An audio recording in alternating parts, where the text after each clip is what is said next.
फेफड़े के कैंसर का पता शुरुआती स्टेज में कैसे लगाएं या फेफड़े के कैंसर का पता कैसे लगाएं, जल्दी से जल्दी कैसे पता चलेगा, कौन सी जांचें होती हैं, उसके बारे में थोड़ी बात करूंगा। तो फेफड़े के कैंसर को पता करना काफ़ी मुश्किल रहता है। इंडिया में जितने भी केस डायग्नोज होते हैं ज़्यादातर स्टेज 2, स्टेज 3, स्टेज 4 में आते हैं। शुरुआत के स्टेज में, स्टेज 1 में बहुत मुश्किल रहता है। उसके पीछे का रीज़न ये रहता है कि इसके जो लक्षण हैं लेट आते हैं, शुरुआत में नहीं आते।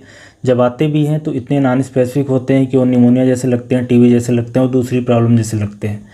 तो इसलिए ऐसा रिकमेंड करा जाता है कि अगर फेफड़े के कैंसर को जल्दी पता करना है तो जो भी इसके लक्षण आते हैं शुरुआत से ही एक सस्पिशियस निगाह रखनी है, स्पेशली ऐसे लोगों में जिनकी उम्र 40 से ज़्यादा और सिगरेट स्मोकिंग को 10 साल से ज़्यादा हो गए।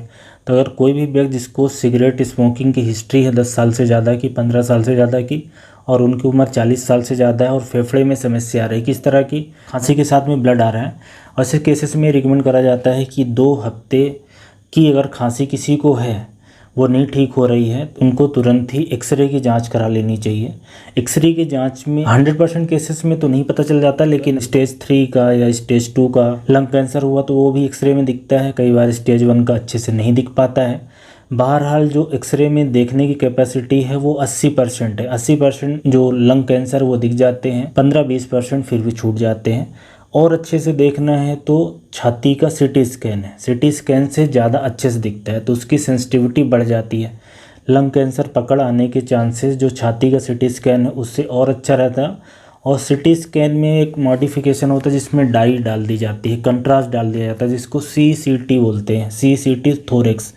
तो CCT में फेफड़े के बारे में बहुत अच्छे से जानकारी मिलती है। कैंसर लगभग वो डिटेक्ट करने में काफ़ी हद तक कामयाब होता है 92% केसेस में। फिर भी कुछ केसेस छूट जाते हैं। अब याद रखना कि CCT कराने के बाद भी 8-10 हज़ार की जांच वो कराने के बाद भी अर्ली स्टेज के कैंसर छूट जाते हैं।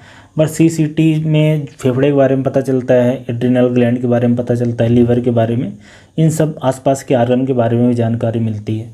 तो ये कुछ जांचें हैं जो कैंसर को शुरुआती स्टेज में डिटेक्ट कर सकती हैं। इसके अलावा अगर किसी को खांसी के साथ में बलगम आ रहा है या खांसी के साथ में ब्लड आ रहा है, तो जो भी मटेरियल आ रहा है अगर उसकी जाँच करी जाए, स्पुटम की जाँच करी जाए, तो अगर मैलिग्नेंसी होगी, कैंसर होगा, तो उसके सेल्स आ जाते हैं।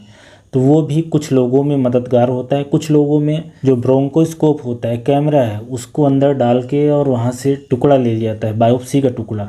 उस बायोप्सी के टुकड़े में फिर कंफर्म हो जाता है कि किसी को कैंसर है कि कोई और प्रॉब्लम है। बहरहाल जो सबसे इम्पॉर्टेंट चीज़ समझने वाली है कि अगर किसी को खांसी आ रही है जो कि 15 दिन से ज़्यादा हो गया है, तो उनको तुरंत एक्सरे करवाना है। चाहे कोई भी बीमारी के लक्षण लग रहे हैं, एक्सरे कराने से एक रफ आइडिया मिलता है कि बीमारी किस दिशा में जा रहा है, स्पेशली तब जब उम्र ज़्यादा है, 40 साल, 45 साल, 50 साल से ज़्यादा, और बीड़ी या सिगरेट पी रहे हैं काफ़ी दिनों तक। तो अगर लंग कैंसर को शुरुआती स्टेज में जानना है तो एक्सरे, CT स्कैन, स्पुटम की जाँच है और ब्रोंकोस्कोपी से टिश्यू ले लेना है। कुछ केसेस में ऐसा होता है कि जो लंग कैंसर का केस है वो लिम्फ नोड में आ जाता है, पेशेंट के गले के आसपास लिम्फ नोड रहती है, उसमें फैल के आ जाता है, तो उससे एक सुई की जांच है वो कर लिया जाता है। तो ये कुछ चीज़ें हैं जिनको करके जो लंग का कैंसर है उसको शुरुआती स्टेज में देखा जा सकता है।